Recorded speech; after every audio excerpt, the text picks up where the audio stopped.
I think I just wanted to say, hey, like the world is burning and so Yes. are we, like our health, our mental stability, our physical health, and something's up and we have to kind of address this. And so I think we're at this really crucial point where we can change things. There's still hope for us.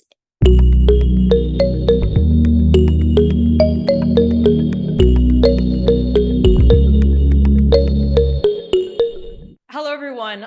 Welcome back to the channel, or welcome to the channel if you're new here. I have a delightful new friend of mine. This is Dr. Vanessa Velez. She's a psychiatrist, and she is the author of an amazing article that we're going to be discussing with you today. But first, before we do that, Vanessa, welcome. Thank you. Thank you, Jillian, for having me here. I'm very excited to be here. So, for people who haven't met you yet, can you share a little bit about who you are? Yeah. So my name is Vanessa and I am a psychiatrist. And gosh, who am I? I'm a daughter, I'm a sister, I'm a friend. I like to, really tap into my soul. So just that, you know, I'm a spirit living a human experience. I'm also an artist. Like I said, a psychiatrist and a psychotherapist. So many things. Yeah, and your aura, and we know we've only met, but through your article that we'll be talking about today, and for anyone that hasn't read it, it's on KevinMD. I'm going to be linking it down below, but it is titled Restoring Our Connection to the Cosmos, a vital step for healing our minds, bodies, spirits, and planet. And your writing, it just came across as somebody that was really deeply in tune to their spiritual life and a healer. I think since I was little, I just always questioned why we're here. Like, what is this all about? I just didn't quite relate to like the physicalness of it all. And I spent a lot of time like climbing trees in the woods. I grew up in upstate New York, and then we moved to Pennsylvania, but just being in nature a whole lot. So I was always oriented in that way. And through academics, I kind of got swept up with all of that. So, but spirituality was always there. And I think through my travels and just being curious, just trying to find the answer of life, asking those big questions, I've always, yeah, tried to find why we're here. I think recently I've just been thinking, okay, I'm just going to live in the mystery of it all, but it's such a beautiful and wondrous and miraculous experience. And I think life is really a classroom where we get to learn all these really hard, traumatic lessons a lot of the times, and then we grow. And I think it really has been through some dark nights of the soul that have cracked me open, deaths of friends, or my own difficulties. So all of that kind of pushed me onto my spiritual path. And with this article, I just felt like something was bubbling up inside of me. I just needed to communicate it. I needed to write it. And it had been, I wrote it. And then for a year and in a couple of months, I really wanted to publish it. And I had sent it to three people and, a mentor, a friend, and actually a psychologist. And, who's also a mentor. And I just really wanted edits and just to I was feeling pretty insecure or like, not so secure about the message. And I said, you know what? I just need to submit it. So I submitted it to Psychiatric Times. They picked it up and then KevinMD picked it up. And it just opened up so many opportunities to talk to awesome people like you on these, on podcasts. And it just feels good because I feel like my soul really just needed to express itself and express something. I think all creativity is really from source, from divinity, from great spirit. So I really think it was something that needed and wanted to be said. Yeah, that's amazing. And I was thinking about, so many things that you were saying paralleled. And when I read your article, it just resonated so deeply. And the people that don't know it, when it came to my own state of having this catalytic event was, we put our heads down for so long to be in training and chase these achievements that society has told us will lead to success, fulfillment, and happiness.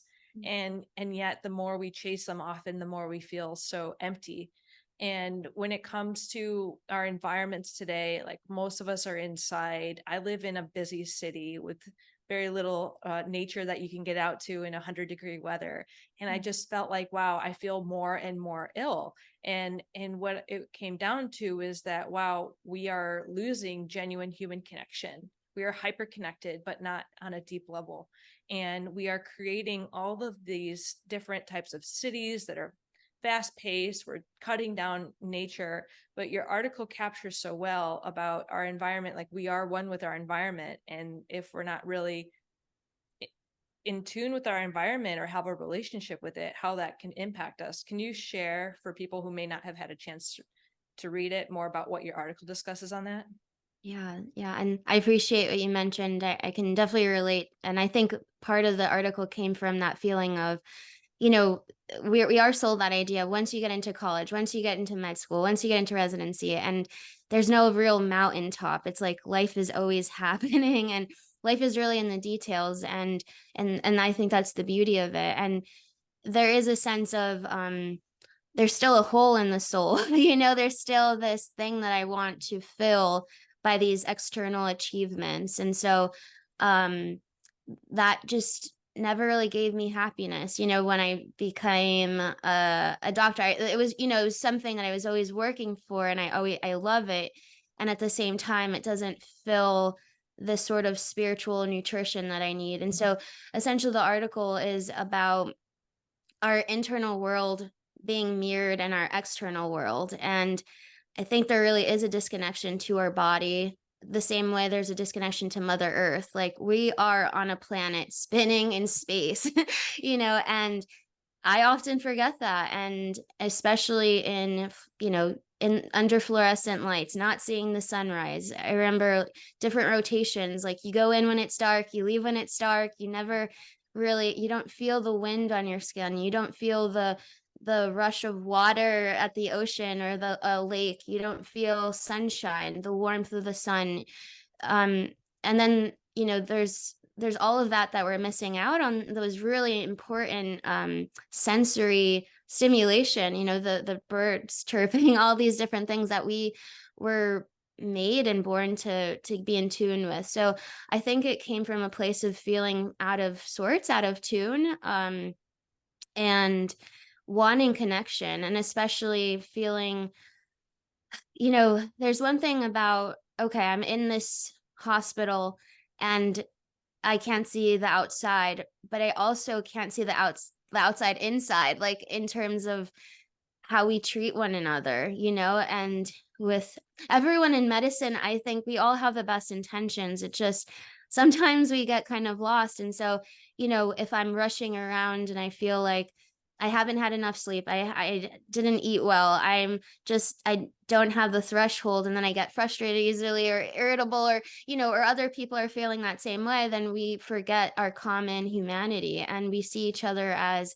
you know, people in white coats or people in hospital gowns, and it's just a bed number or a room number, and we forget that connection. And it just yeah, and the culture of medicine is a lot of competing, and it's a lot of competition, and I think a lot of industries as well. So I think I just wanted to say, hey, like, the world is burning and so are we. Like, our health, our mental stability, our physical health, and something's up and we have to kind of address this, and so I think we're at this really crucial point where we can change things. There's still hope for us. And I think that the solution is that spiritual solution, to remember that we are souls, that we are spirits, and if we can't relate to those words, then we're love. Simply that. And you said so many amazing things there, because I think about the irony of working in healthcare, right? We're trying to focus on helping people cure diseases or manage diseases, yet we are set up in a construct that doesn't allow us to be fully human. Therefore, we are becoming ill physically, mentally, spiritually. And how can we help patients be well if we are unwell? And in order to thrive or survive, mostly survive in that environment, we dissociate. So, something with my own illness, it became so severe because I didn't feel it. I was so numb. And that was part of why, my behaviors worked well because they numbed me out, but yet that wasn't sustainable. Who am I to be able to help people if I can't function? And then that disconnect. Well, if I'm not connected with self because it's too painful and this is how I am able to survive that system, well, then how can I be present for that patient? So then we just become that textbook. I will treat that patient kind of logically, but we miss the opportunity unless you're in an environment where maybe that's part of your own nature is to be grounded in your spirituality, or some of our colleagues maybe that spend more time cultivating that skill in hospice palliative care are able to realize that if I hold space for the patient, it's the most important thing in psychiatry as well. You in particular, right? It's not all psychiatrists, but you in particular, people who know this truth, is like holding space for that human and being there to connect with them is one of the greatest gifts that you can give to their own healing journey. Yeah, totally. I feel like the medicine is sick. Like the medicine that we use is really sick and ill right now. And it's really, I think being a healer, it's healing ourselves. It's a process of like healer, heal thyself. And to heal thyself, we need to be in an environment which is nurturing. Just in mere nature, a tree or any sort of plant, it needs the right soil, it needs the water, it needs the sunshine, it needs all of that to be able to grow just the way that we need to grow in an environment that's nurturing to our souls. And so we can't give from an empty cup. It needs to be overflowing. It needs to be nurtured by community. And so yeah, it's hard to deliver any sort of good care when we're run down, because and then the result of it is this suffering, this pain is so much that I need to dissociate. Like I need to numb out, right? I need to like escape, distract myself, because it's only our nervous system, our soul, our being is trying to protect itself. So it's going to escape. It's going to find those things. And I think there is a lot of um dissociation, and that can look in many different forms, whether it be our cell phones, social media, food, addictions, alcohol, substances, all sorts of stuff. So I think it's only normal and natural for us to dissociate in an unhealthy world. And I think that's part of the article, is first is that awareness of like, okay, things are a bit wild right now and a bit unhealthy. And second is like, it's okay, sweet one. It's okay, dear one. I got you. Like it sucks right now, and it's okay this is only natural for you to feel like you need to dissociate. And then it's a matter of, okay, this is crummy, and there are things that I can control. Like I can do those, like a 2-minute meditation, or I can ground down. And sometimes that feels like giving up in a way, because it's like I want to create big change, and at the same time it's like what Gandhi said, it's be that change you want to see in the world. It's like, okay, this starts with me. If the world is on fire, then it says something about the state of my being. Maybe I'm on fire, maybe I'm at war with myself, maybe I'm at war with my mind. And so how can I create a home within myself of peace, of harmony? And so I really think it starts with us, and not to put the blame on society or this and that. It's like, okay, like it's like the serenity prayer, right? It's like, okay, I please grant me the serenity to accept the things I can't change. I can't change this big stuff. Grant me the courage to change the things I can. I can meditate, I can ground, I can go to yoga, I can talk about this sort of stuff with like-minded people. Um, and the courage to know the difference. There are so many things that I want to control, and I want to make demands of the world, but this is sort of the state. And uh, so it comes from acceptance, and then gentle compassion, and then action, like doing the next right thing. Yeah. So yeah. I love that you brought up compassion, because that's what I was thinking is that missing component in so many of our lives. Because especially with the way our society champions self-sacrifice and hard work and beating ourselves down, like no pain, no gain is as an athlete. I always thought about that. And I thought as a surgical resident, I needed to beat myself down to then grow thicker skin because I was super sensitive and I beat myself down, but yet my baseline was very self-deprecating and negative because as women in particular, and I point out gender because Kristen Neff has a book called Fierce Self-Compassion. She caters it more towards women, but of course it is for all humans when it comes to developing fierce self-compassion and the ability to advocate for yourself in a world that oppresses you. And I find the world at large can be oppressive without us really being in tune with that because of what it tells us to value. And there's this metaphor, like we're all kind of fish swimming in this water, and we don't really recognize water because we've been swimming in it our whole life. And how do we get out of that and really take a step back? And I think discussions like this are so important because it takes time. We have to first step is often start by stopping and take a step back. Like, where did I get these messages from? And how did they serve me in the past? And how are they no longer serving me? And we can have all these blind spots. So that's where talking with somebody like yourself who has been, who is a step ahead, right? So that we're like, wow, I realized that wasn't working. We're on fire. The next best step is we don't have to go try to solve all the world problems, as you mentioned. Today, we kind of develop a learned helplessness when we try to take on things that are much bigger than we can tackle in one day. But what can we do today? Like, what can we do today? You said some great things there, but if somebody was like, okay, well, what's a few best next steps that people might consider today? Yeah. So yes, so the problem, if we think of problem solution, the problem is disconnection from source, from our true nature, from the cosmos, from that big bang.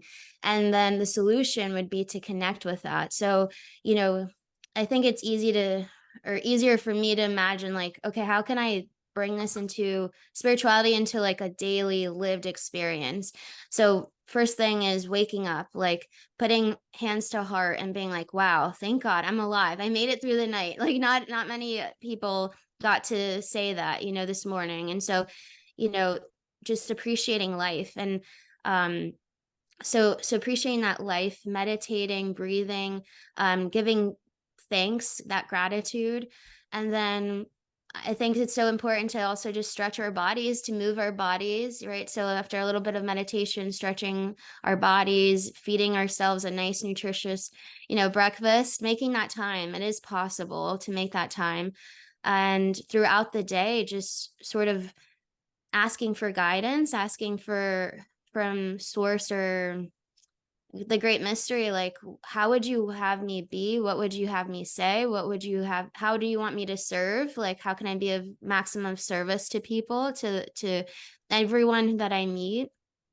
And ask for that guidance of like, do you want me to go left? Do you want me to go right? And always just checking in if like, oh, is this my will, or is this my plan and this is my, like, I want to control and fix and the situation, or is this like the universe's or life's plan for me today? So always checking in with that throughout the day. And then at night, yeah, I do this very imperfectly, and I give myself grace with that, because it's really about that intention of living more awake than not, because it's so easy to go into that robotic, automatic pilot, hijacked brain, and so just having that intention of like, okay, I'm gonna actually like feel like I'm alive, like connect with my breath, like to think there are oxygen particles, molecules that are going into my nose, into my lungs, and exchanging with carbon dioxide. And I'm exhaling and remembering that there is an exchange between the plants and myself. I think that's like the easiest way to connect. And if there aren't plants in the office or whatnot, maybe even in the drive, just seeing anything that's green, but just like small little practices of remembering that I'm on a spinning planet. it took 13.8 billion years for me to be here, to get all the evolution information for me to speak these words and have someone to understand, and just I'm going on a little bit of a tangent, but it's just like these little micro things that we can do, connecting to our breath, feeling the feet on the earth, feeling like the soles of our feet, just getting in touch with our senses. What are the things that I can see, hear, touch, taste? Is it um and then just breaking out of the monotony too, of like listening to a favorite song and just dancing like in the hallway, or in Yep. or in wherever you can dance, or making a phone call, reaching out to people, seeing how they are, getting out of self, because a lot of it is just thinking about ourselves, and it's natural, fears, anxiety, it's all about self. So reaching out to people, I think those are the things that like at least help me get through the day, and then also enjoy the day, bringing in joy and fun. And it all depends on sometimes the weather, the moon, or what's going on, historically, or just the seasons. And so just knowing that there are seasons for it all, and each day is going to be different from the next.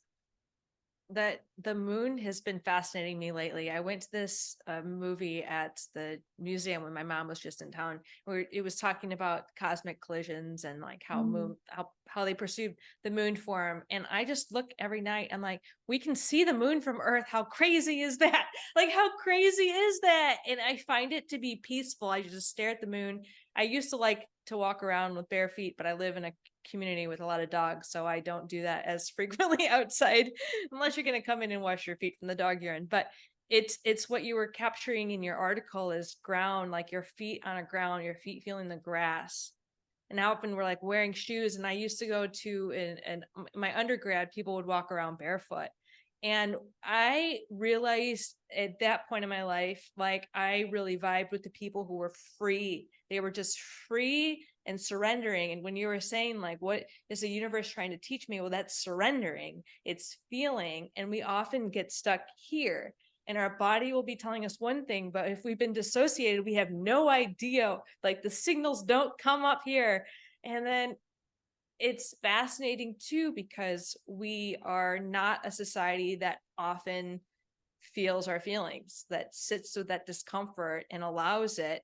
And so if we aren't comfortable feeling the full spectrum of emotions, then we get into the social media, we get into the overwork, we get into distracting ourselves. So then we have no idea how to interpret our bodily cues. So wherever people are in their practice or their ability, it's like, okay, well, my first step when I was, recovering from being dissociated was starting to nourish myself enough to have feelings and then starting to feel them and making sure we had the appropriate level of support for whatever comes up during those times.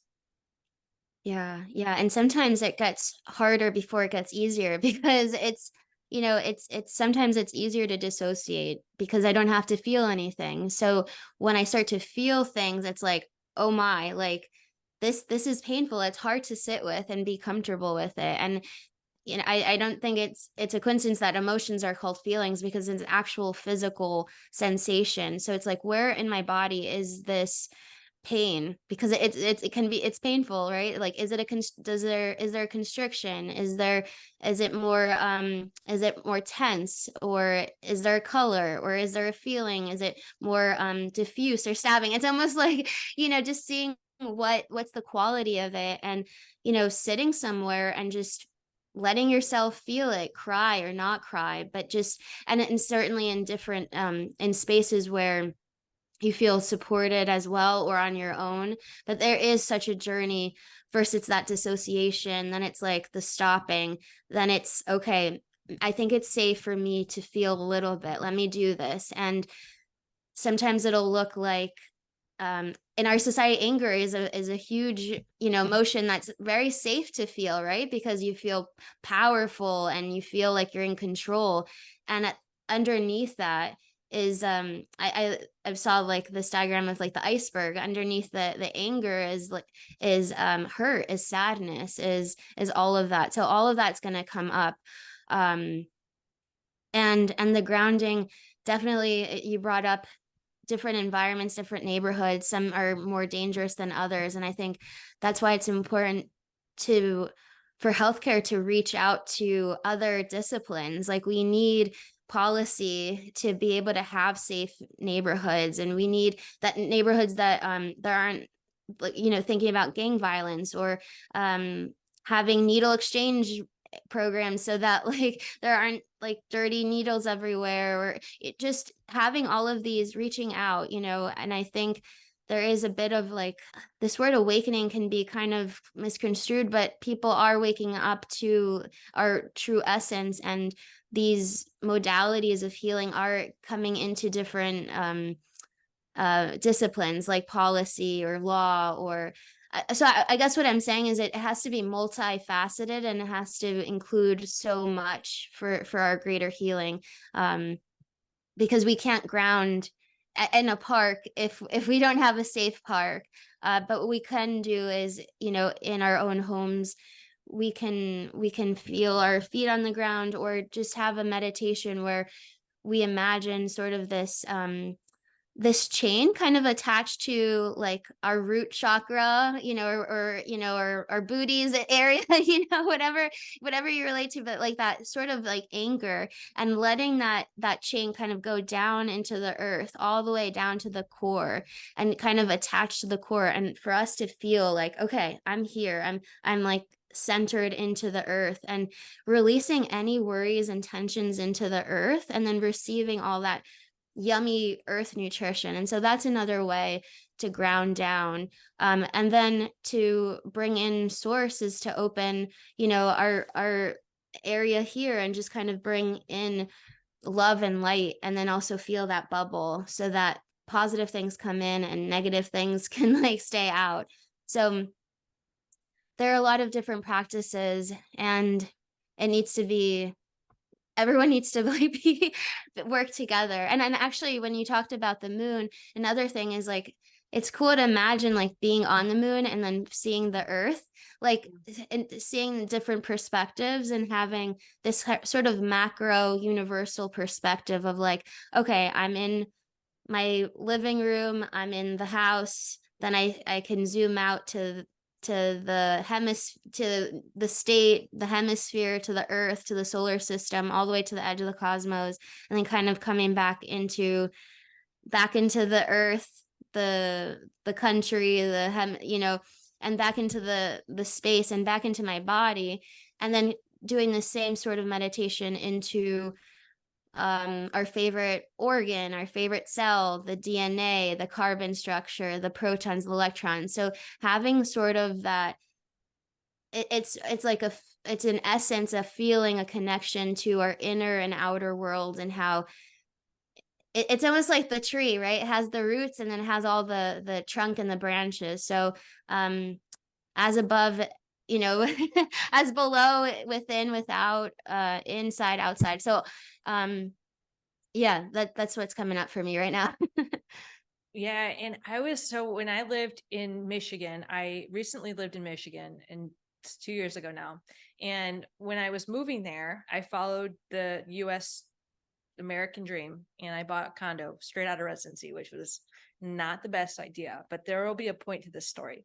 So I chased what I find that we were taught throughout our lives would be the best next step. Like, you got a next job, you're going to be able to afford a house, so you should definitely get a house over renting. And I was easily sold on this idea, which now I know is not accurate, that you're not throwing away your money if you're renting. There's a lot of costs that go into your primary home, and your primary home is usually not an investment. Like, I wish we were taught those things, and maybe I would have not made this choice, but I made this choice to buy a home. And then of course you have more space. So then I started to get stuff to decorate the space, right? I was like, okay, but then it just felt wrong for me personally. And like, there's something about this that doesn't feel right for me personally. And then the job didn't work out. So it wasn't a good job for me. So like, oh my goodness, here I am with this condo. And I was leaning into the unknown from a job standpoint. And at this point, I had training in dentistry. I was a specialist in oral medicine. So I got this condo, and the bank person was like, well, of course it's a very lucrative job. Well, when did I buy it? October 2019. What happens? COVID. Clearly not predictable. Like, this very lucrative job that's supposed to be very stable and secure was not.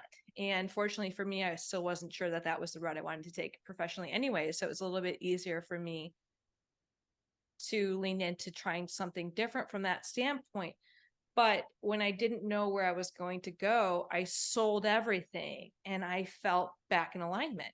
I was like, less is more. And so when you're talking about zooming out and seeing the world, when I was at the museum, they show that the perspective from space. And I wanted to give the world a hug because I see the damage we're doing by excess material goods. And whenever I'm in the store, I'm like, this is all going to end up in a landfill. Like, anytime I buy something now, I'm like, I see the longevity of its career, over its lifetime, its career, its lifespan. And when I look in the dumpsters and people are moving out of my apartments and you see their couches, you see these big things, it just hurts my soul. It's like, all these things are going to be in a landfill. And we are continuously creating an abundance of junk. And we think it's going to make us happy, but it really clutters our space. So when you were talking about our environment is a reflection of how we are inside. And this is true for even just our immediate space and what we're collecting around us. And if we want to live sustainable living, well, how much of the stuff that you have is truly adding to your life? And what is just cluttering not only your environment, but your mental health, your psychological health, your spiritual health? And I find, like, man, I think that there's a lot of people that are craving a sustainable life, but don't yet know it. And they are feeling like they need to keep earning more money to pay for all of this stuff. But if you don't have a lot of stuff, you can reduce the financial burden and you can live a lot more freely and you can get more time back. And like, all of it is just like, wow, like, we are not taught to do that because we're in a capitalist society and they want you to think that the gap between enough and you is stuff, and it's not. Yeah, totally. It hurts. It really hurts to like go grocery shopping and just wanting to get blueberries, but they're in a container, like everything's in plastic. And or going into the mall and like, oh my God, all of these clothes are gonna like either be in a landfill or sometimes they burn the clothes. And it's just such the allocation of resources, like we have enough like we have enough to feed everyone. And even I was watching Unknown. It was about the James Webb telescope. Like even I think the president said, if we can send this thing to space and get all of these images and see the universe, then we can solve so many problems if we all come together. And there is something to really say about that eco anxiety and eco existential crisis, and just seeing it, and then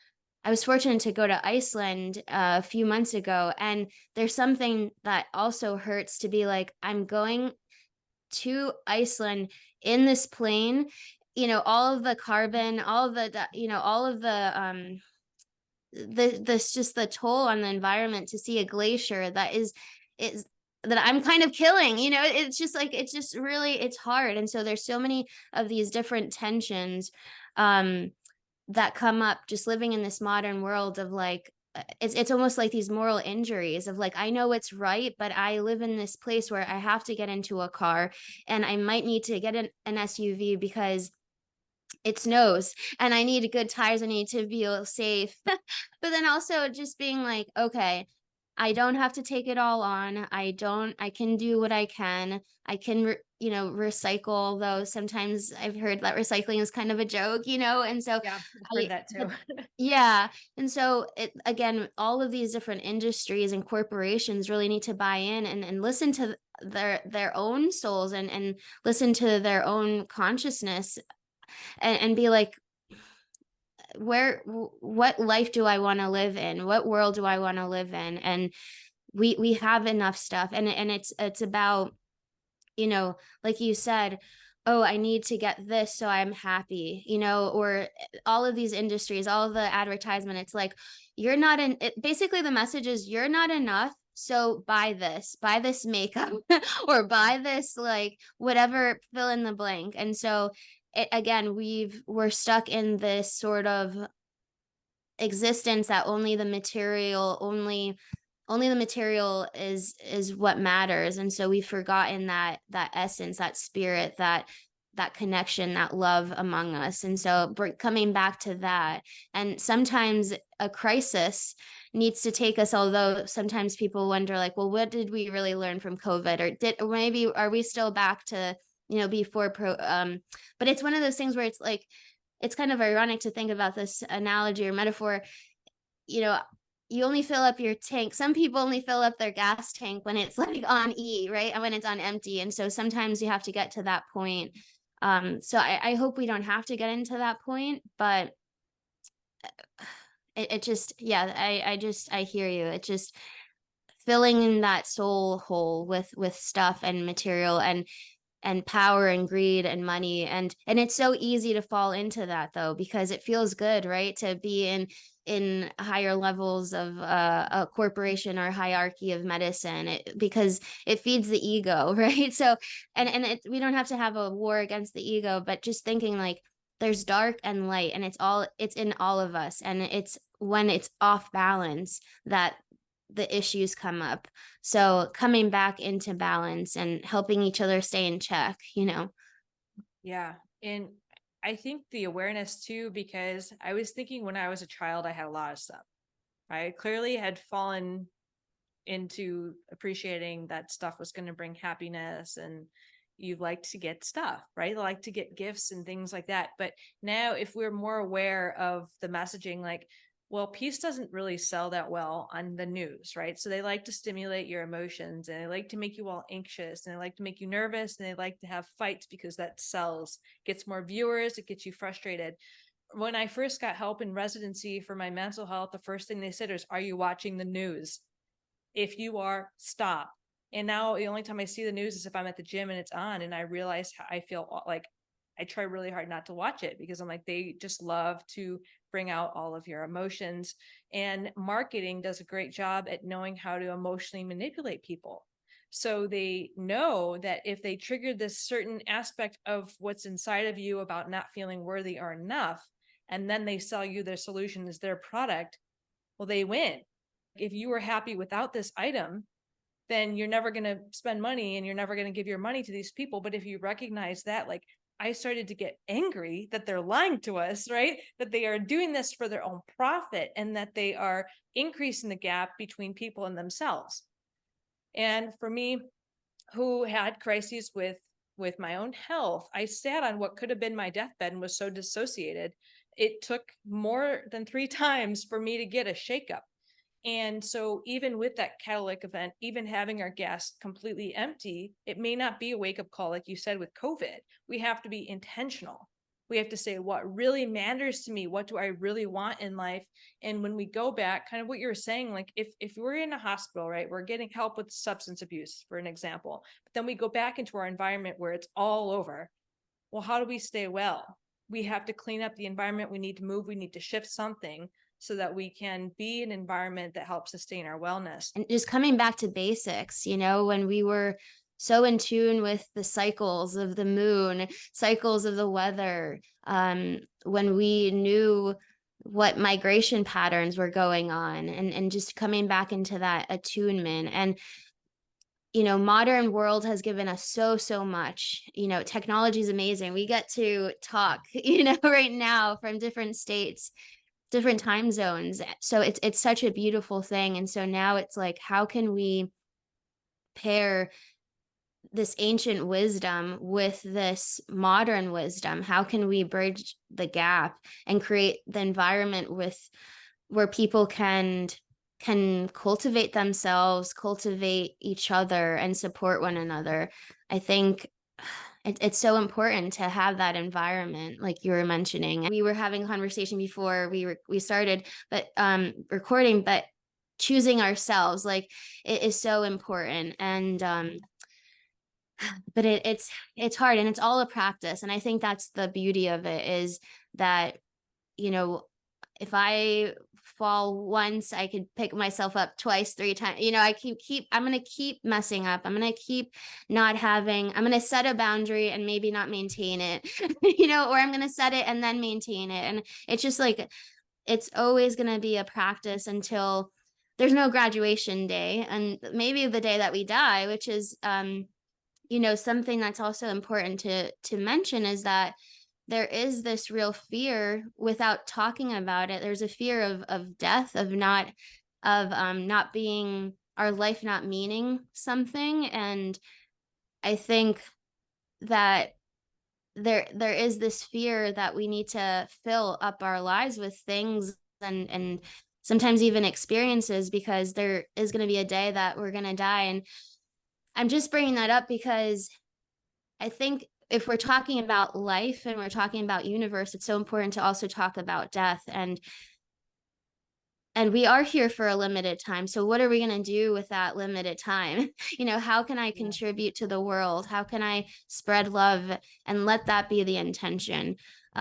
So when capitalism feels very heavy, and not all I have to say this for myself, not all capitalism is evil, you know, because sometimes I'm like all or nothing, and I'm like, oh, you know, Yeah. but Yeah. like how can I make my life the message, you know, how can I spread that? And I think if more people, if we wake up to that, of getting closer to the idea that we are going to die, then we can live more fully, because then the realities of life become so much richer. It's like, it's not about what car I drive or what clothes or this or that, or it's about my relationships to myself, to others, to the environment, to the earth, to to the cosmos. It's all, it's maybe not everything, but a large part of living is our relationships. And I think maybe that's another, that's it's so important to enrich in relationships. Yeah. And I was told I may not make it out of a hospital. I was reflecting on this, and all I saw in my life is all the time I pushed relationships away in order to pursue my career, and how empty it felt that I flew from North Carolina to Utah and I was alone in those final moments of and experiencing that pain of loneliness. And so then we see it happen a lot. We saw it happen in COVID a lot, where people are then left on their final days and they were told, you can't have people here, you can have limited number of people who come to your bedside. And our society has the increase of mental health issues going on right now. And even though we are having an abundance of money, it's not all going to, you know, it's obviously in a not balanced amount of how it's spread across the humans, and a lot of people don't have access to even their basic needs. But as you were saying, like, the money is not the issue, right? There's the way that we're managing our world is the issue, but also just thinking, it was interesting to me to be reflecting on how I was thinking at that time. And then when I flew back, what did I do? I went right back to work and worked through, like, just like went right back into the workaholic behavior. And I appreciate how you called out it's not all or nothing, because it took me a few of those rock bottoms to learn and give myself compassion and grace. Yeah, and also what you were talking about, the loneliness. There's a loneliness epidemic, and it's Yeah. so, you know, Yeah. and even before the pandemic, we were very lonely. Like, we kind of live in silos. It's like you go to work, you barely have time to talk to anyone or connect, and then you go back home, and then you know, family might live so far away, especially in medicine. A lot of my friends are like out of state, they're busy with their lives and everything. And so there is a great sense of loneliness. And so the gift of loneliness is to not feel alone, you know, and to kind of get back to self. And sometimes we need that quiet. Sometimes we need to get still with ourselves. And also remember, choose, what are those, where do I get energy from? Who are the people that I get energy from? And I think that's another really great experiment of like, did I leave this conversation feeling energized or did I feel drained, right? And so when I feel drained, I'm like, okay, time for a boundary, you know? Yeah.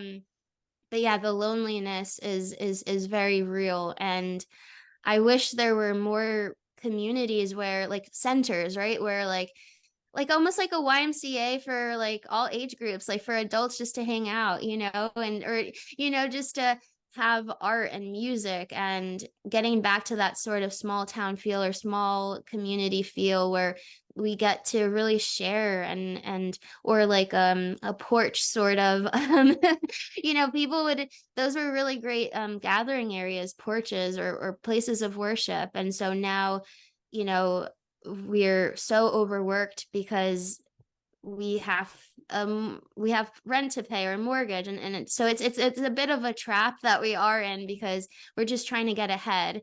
And so thinking about that is, how can I cultivate a sense of abundance too and not so much scarcity? But it's really hard when sometimes the system is against a lot of us and a lot of folks. And so but just recognizing it and talking about it and bringing it into the light, because isolation, this saying that I think about is particularly with substance use is addiction is isolation, and the opposite of isolation or addiction is connection, right? So it's like, how can we come back to that connection? How can we see each other for who we are? And a small little thing could be like going to the grocery store and seeing each person as a soul, or like the cashier, like look at someone in their eyes and take a second and just say, how are you? Or it breaks us out of that head, right? And it brings us into that heart. So it's such a journey of from the head to the heart. And what helps us is others, and it helps to regulate our nervous systems. If someone is calm, we pick up on their calm vibes. If someone's like really anxious, we pick it up. So remembering that there's almost like a scent that we all have, right? It's like if thoughts could smell, what's the smell that I would want my thoughts, and like Oh my gosh, that is so good. And I will have to admit, like, this was something I am working on hardcore because I have a lot of energy and it's probably a lot of anxious energy. a bit of a story is I was in Thailand. I went on this backpacking thing, Cambodia, Thailand, and Vietnam. And I went to the spiritual center and I got this book, and it was called How to Relax. And I'm like on this boat, we were going to this other island. And I'm reading this book, and someone's like, what are you doing? Like, what are you reading? And I'm like, I'm reading How to Relax because I don't know how to relax, So I'm like literally like in Thailand, like, and it's one of those things where I I still struggle like knowing how to relax, but I know what it feels like now. Before it was just fight or flight, fight or flight. It was just rampant, like my nervous system. And now it's like it takes me a while, and I still have that guilt of like, no, you should be doing something. It's like this like incessant sort of thought or feeling like I need to be doing something, and that's been taught, it's a bit of a brainwashing, and I'm okay like recognizing that, and I'm also okay like practicing how to rest and getting into those states, like going on my hammock and just feeling and hearing all the thoughts and being like, okay, cool, like I'm just gonna just be here until you calm down. Or even like acupuncture, like it's probably like an hour session, and I just get to like the end where I'm like, okay, I get into that sweet little slumber, and I'm like, oh, like it feels so good, but it takes a while for it to settle, just you know like water, it all has to, or like one of those the snow globes, like right, like it all has to just kind of settle. And so it's just a beautiful thing to be able to be like, okay, my nervous system is learning how to rest, it's getting there. And I'm also bringing awareness of that feeling like I need to be doing more, I need to be just doing, and it's about how can I be like, they always say about human doings and versus human being, and like how can I be in my physical body and not have that guilt, and be like, I'm actually contributing to the peace of the world if I'm peaceful and if I'm resting. then that is, I'm contributing. And not that I have to always contribute, but that could always just be a nice little reframe as well. So yeah, I really resonate with what you were mentioning. Yeah. There's a book called Do Nothing. Have you heard of it?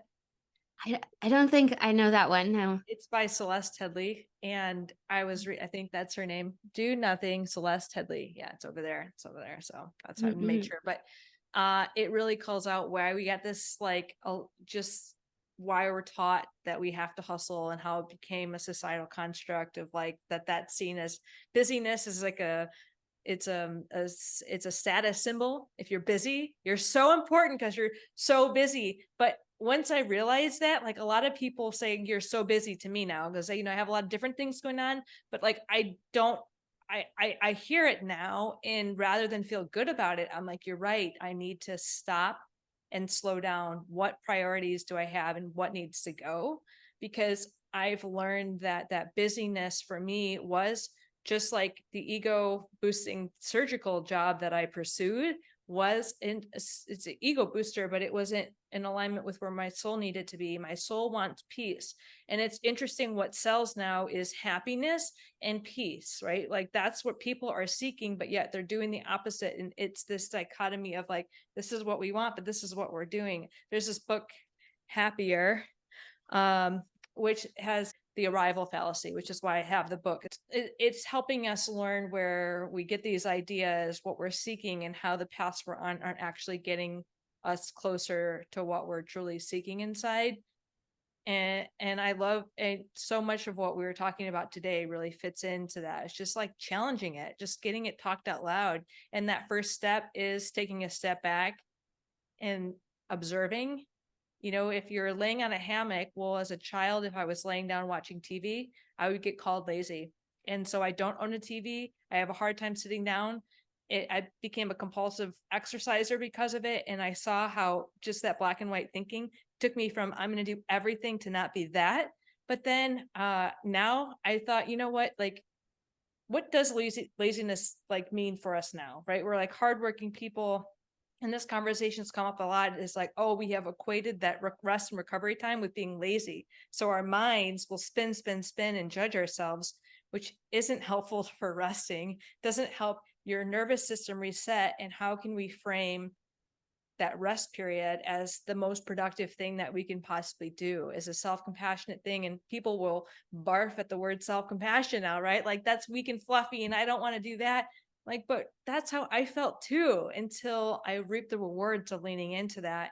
We're all just trying to be authentic, right? We're just trying to get to who we are. And that quote of Ram Dass just came up, like, we're all just walking each other home. We're all just trying to get back to that essence, to remember. And so it's a constant remembering and forgetting, like the amnesia of things, and relearning, like rewiring our brains and reframing things like the laziness. And it's a message of like, you're not enough, you're not worthy of rest, you're not this or that. And so it's like, I actually am worthy. Like, just thinking about us as like a newborn, like that newborn was just like is just so amazing, has like so much in them, so much love and compassion, and we still have that inner child in us. And so talking to our inner child of being like, hey, I hear you. Like, I know you might be hearing that message that you heard long ago, and I'm here to tell you that like it's not true, and Yeah. we don't have to believe that anymore, and we can choose differently, and we can get back to that child on the hammock, or watching TV or sitting or laying down. So it's such a reparenting. It's such a getting back to our inner child and having that compassion. And often, it's almost like one of those things where it's like, well, if I beat myself up enough, then I will learn to do this, or I will do this, or, and it's just like, I actually don't have to be whipped or hurt or injured or anything to be able to do anything or be anything. Like, I can be, you know, um, fed love. I don't have to be fed all of these other lies. And thinking about generational trauma too, it's like, and all that generational stuff, it's like, well, like, okay, they taught it to me, well, they were taught it, and they were taught it, and they were taught it, and so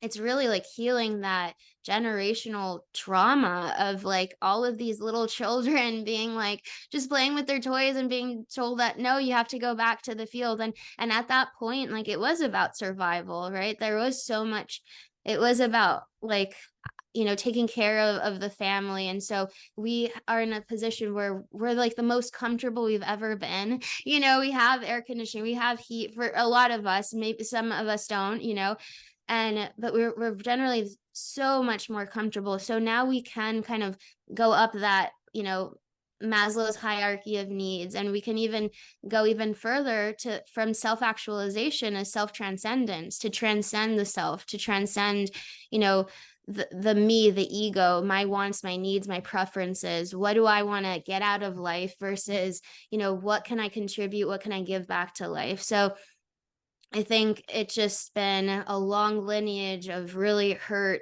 misunderstood people that just wanted to live in their full radiance and brightness that weren't able to, that their light was shut down. And now we're recognizing the light in each other, which makes it so much easier to recognize it in ourselves. Wow. And then also you're talking about generational trauma and even our systems, right? We have a lot we can blame and are a lot of problems within the system. And we have to, if we think about just person in our family, well, I like to say, I had therapy up and they want to blame people, right? Like, what's wrong with you? Where did it come from? What's wrong with them? That doesn't help, right? It's like, okay, well, that didn't help me. I won't generalize. But for me, what has been more helpful is what you said, is appreciating that the people in our lives also have trauma, also came from things, also were taught things. I'm going to give compassion to that person. I'm going to give what I want to receive from that person. I'm going to give what I want them to have from me. I want to create the energy in the space that I want. And even this comes from work environments too, right? If it's a heated work environment, we hear about emotional intelligence, which, I've had a lot of actions that were very reactive. And I learned early that I didn't have the tools to step back and respond. So I kind of froze, or like, internal, like, And I'm like, okay, so there's a place for growth there. And what I learned is that learning that ability to step back, take a deep breath, create just even a mental boundary, not react, is so it helps you stay safe. So when we're receiving judgment from others, it's just separating from that. Like, whatever that person is seeing is through their own lens, through their own life experiences, and it hurts us, right? I'm very sensitive to other people's criticisms, and I acknowledge that it is hard to train out of you your immediate reaction that you've practiced for a really long time. And that's where that self-compassion and having a safe community is so important. Yeah, totally. It's like we can't control the first thought, but we can control, maybe we have an influence on the second, and then what you talked about, that pause, is so, so important, because I immediately want to react. And then it's like, okay, well, how can I respond? Maybe I need a few minutes or hours or a day to respond. And how can I communicate that to somebody? The gift of pause is so important. And to see that person, like, sometimes it's helpful for me to be like, I'm off right now because I'm not spiritually in tune. Like, I'm disconnected. And so, like, sometimes I think, okay, that person reacted or judged me, or said something not so nice because maybe they're spiritually ill or sick or disconnected. And so sometimes it's like, well, how would I treat someone who's ill? I would, if they're in the hospital, I would probably go there, give them flowers, and it's not to, if the person's completely like abusing and all of that, like, yeah, no flowers for you.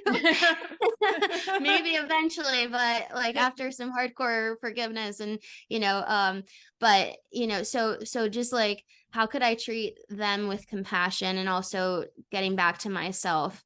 Yeah, I think that's really key, of just, again, seeing each other as souls. Like, okay, I don't think this person wants to act this way. I don't think I want to act this way. I want to act from a place of like love and respect, and then also seeing what's my part in it. Is it that I'm getting my worth from this person? Do I, am I not getting my worth from being a creation of the cosmos? Am I putting my power into them? And then it's also like, I usually, if someone says something that like doesn't sit right, it's because I've had that thought myself, and there's a part of me that believes it. So it's just like, oh, more evidence. It's true. It's true, and that hurts, right? And then also the what you talked about, change is hard, right? Because like the familiar, it's okay, it's predictable. I know what to expect. I know, what it's going to look like or feel like, and I don't know what change is going to feel like because it's uncertain, it's unknown. And sometimes it's nice to roll around in my own crap. It's like Yeah. rolling around, like it's like a pig in mud, right? It's warm, it's like, and so it's kind of fun and nice, and you kind of wallow in the self-pity party is kind of nice because it's a form of connection. Like if I tell someone woe is me, they'll be like, oh, woe is you, like, and that'll be Yeah. like a Sometimes sense it of, does suck though. Sometimes you need yeah. to like be validated that, yeah, that does actually suck real bad. Yeah, Yeah. yeah, totally. I think, yeah, and then it's just like I can easily get stuck there, and I can, because yeah, because if sometimes it's like a warm blanket that, it's like that comfortable, it's like that old sweater, old t-shirt or whatever. You're just like, it's old, but it has holes in it, and it's like, it doesn't serve me anymore. So it's just like, okay, how can I how can I act as the person that I truly like, that authentic self, that person that I want to be? And there's also a trap of like wishing and idealizing that person, that future self, that like perfect amazing self, has it all together, and it's like that's not the reality. you Yeah. know but then another reality is like, okay, how can I act as the inner peace or the calm person? How can I? And it feels like pretending or faking it, but it also is an action. It's like, like not just try but do, like, just act as if. So I think maybe that has something to do with behavior change too, of just like observing it, the self-compassion, acting as it would feel like. What would it feel like to feel comfortable in my own skin, or have inner peace, or feel confident, or not feel so insecure, or how can I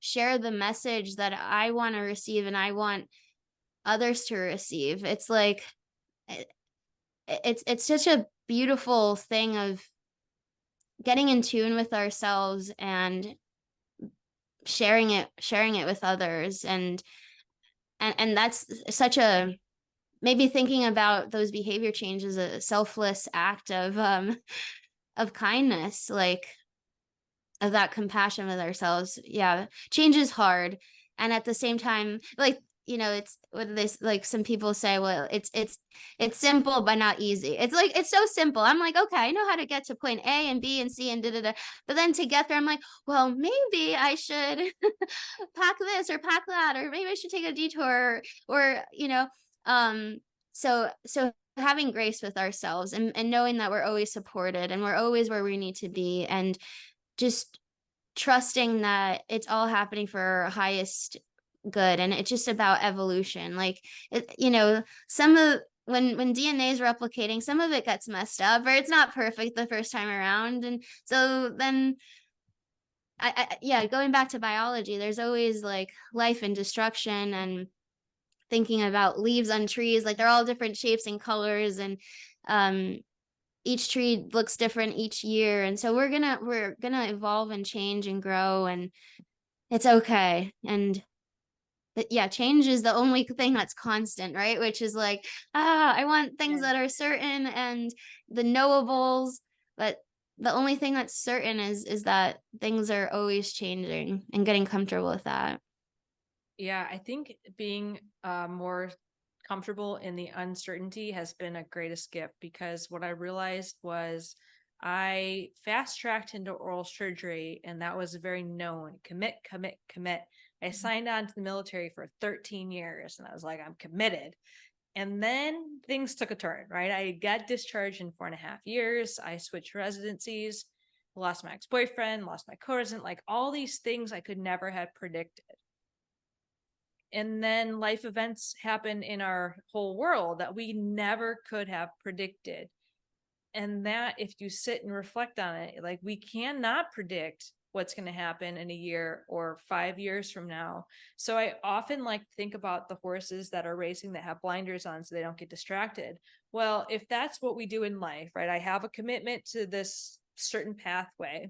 I'm missing all the opportunities or all the messages that could have come from within or around me that could have been a path that more aligns with who I really am for whatever I thought I needed. And it usually for me was here in the ego or with a role of protecting my very sensitive self that society told me was weak. So I kept my sight on doing what I thought would give me that sense of worthiness.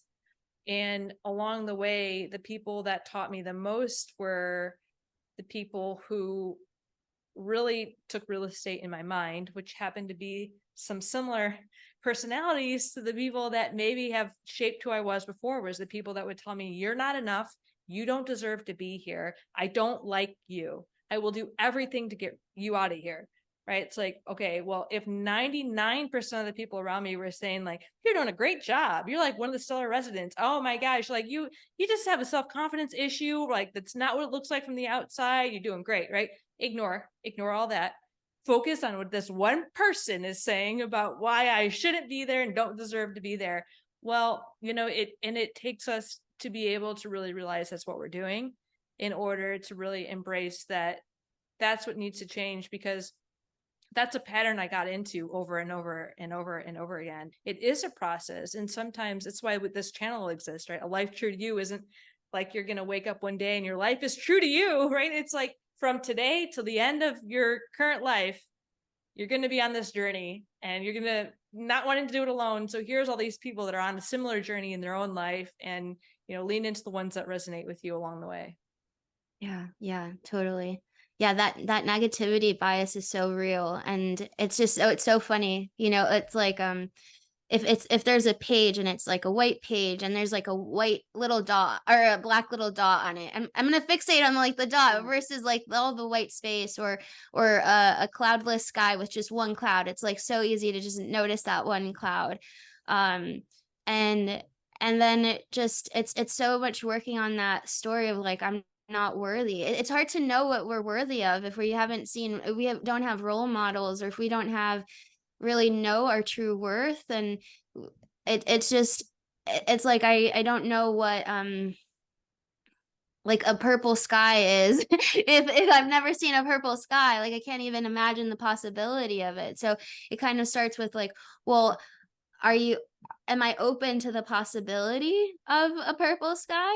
Am I open to the possibility that maybe I deserve more, and that people in my life can actually love me as much as, I deserve? And so it's sort of opening up to those possibilities. But, it's hard when we're not well physically or mentally or socially or spiritually. So having that grace with ourselves, and we don't know better until we know better, sort of a deal, and kind of have to experiment and get into all of these wild adventures and meet sometimes not the right people, or we're human, right? I don't know I don't know that the stove is hot until I like touch it, until it's on and I touch it, right? And then I might even then burn myself again and again and again, until I'm like, actually this hurts and I don't want to suffer anymore. And we can always like raise the rock bottom. We don't have to go all the way, it doesn't have to be all the way to the bottom.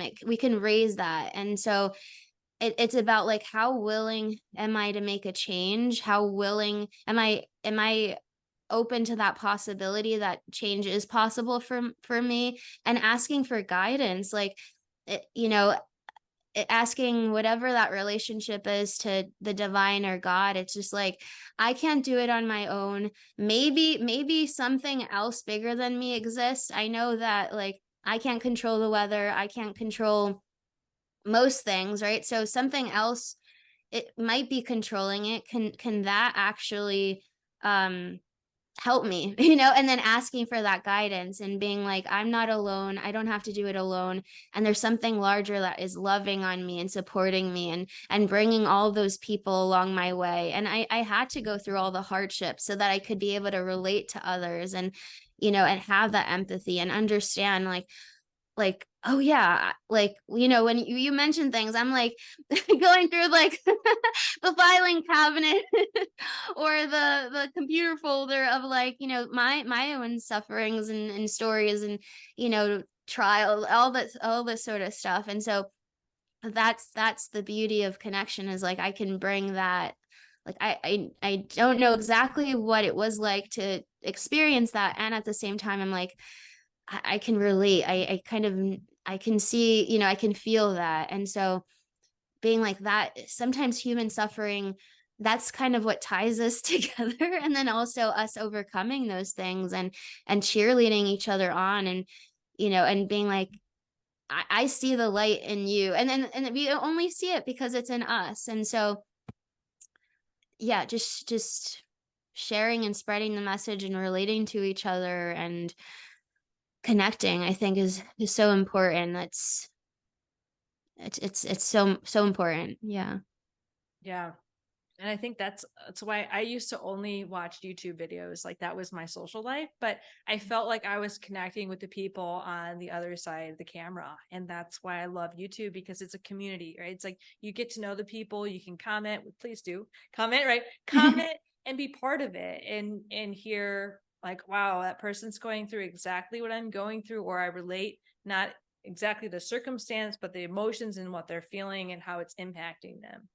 Mhm. Yeah, and it's so nice to be in it together, of like it sucks to hear people suffering, but it also so comforting of being like, wow, I'm not the only one that feels like pain after someone says something, and I can only like hyper focus on that. Yeah, I've gotten positive feedback on, you know, or it's just the same thing of like, you know, we all bleed, we all like a paper cut hurts us all, right? Like all of these things hurt, and also there is like a solution. There is living in the grace and in the support and in the community. And yeah, that's why I like the internet is so cool, because like we get to relate to one another from far away, and it doesn't matter, you know, which country or what economic, you know, stat, you know, whatever. Like we all feel, and that's what connects us. So yeah, comment below. Yeah. What are you feeling right now? Yeah, and the takeaway. So I know we had this is such a fulfilling discussion, and I could talk to you for years. So I'm gonna be mindful. I'm probably already not mindful of your time, but I do want to be mindful of your time from here on out. I could talk to you forever. It's so nice to talk to you. And for some key takeaways that you want people to take from today's discussion, what would you say? Yeah, thank you. I just love when like like that time doesn't exist and you kind of get lost and you're like, Yeah. oh wait a second. It's such a cool. Oh, I love that. And so the takeaways, I guess, is just like just get quiet, get honest, and sort of just listen to your heart. What is your heart's like most felt desire? Like, what does it want right now? What does it need? What is it craving for? Craving for something that already has, or craving more of it, or craving something completely different or new, and kind of going leaning towards that and being curious about it. And whatever brings you joy is certainly going to bring others joy, and that's the best way to contribute to the planet. And also just remembering our place, that we belong here, right? Like we came from this big bang. Our atoms, our carbon, iron came from this explosion so many years ago. And just remembering like the miracle, we're alive, like we're breathing, our heart's beating, like our feet are on the earth, the ground, like we're spinning in space. Like it's just like awakening to the awakening, like to Yeah. the life that we're in. And I think that's just such a beautiful takeaway, and just remembering that connection, the inhale and the exhale, the the food that we eat. Like we're becoming, the apple's becoming us, we're becoming the apple. The apple depends on our well-being, and we depend on the apple's well-being. It's all interconnected. The rain, the elements, the earth, the fire, the wind, the ethers, like it's all connected. And just coming back to the basics, like, feeling good in our homes, creating inner peace, and the basics of life, of creation, and then having that joy and compassion for ourselves, and just knowing that we're not alone, because it can be very isolating, and we're special and we're not so special at the same time. Yeah. So just continue shining, shine bright. And when you're not shining so bright, just like ask someone else to shine their light for a second. And that's how we grow and learn and evolve. So yeah, just be you. Be your true self. Please. Love that. Yeah. Yeah. And it's a journey, right? It's a journey. Mhm. And of course, we have to let anyone who might be looking for this amazing psychiatrist, as you embark on a new journey and set up a practice that's going to be so healing for many. Can you tell people how to connect with you? Yeah, so feel free to go to VanessaVelezMD.com, and that's VELEZMD.com. I'll be starting my private practice for patients or people. That word of patients is kind of funny, but for people in California, it'll be telehealth to start, and that'll be starting December, January. We're in the year 2023 right now. So I'm super excited to help people on that journey, spiritual journey, psychological, with, healing the physical body, the mind, with therapy, talking about nutrition, diet, all that sort of stuff. And yeah, just creating a healing space for people to just heal, to be themselves. And that might look like with therapy or meds, but feel free to go on my website. You can sign up for the newsletter. And then I'm on Instagram, Vanessa Velez MD. I have a bunch of artwork on there. And I'm also on LinkedIn, Vanessa Velez MD. So feel free to connect. I love talking to folks. And so yeah, message me, email me, follow me, do your thing. Do your thing. I'm going to have all of your links in the show notes. Thank you so much for this very fruitful discussion. Like I said, I'm pretty sure I could have kept you here for a few more years. So thank you for for hanging with me, and just is such an impactful, strong to the soul, to the heart discussion. So thank you so much for being you. Oh, thank you, Jillian. This is wonderful. And for everyone, lots of love.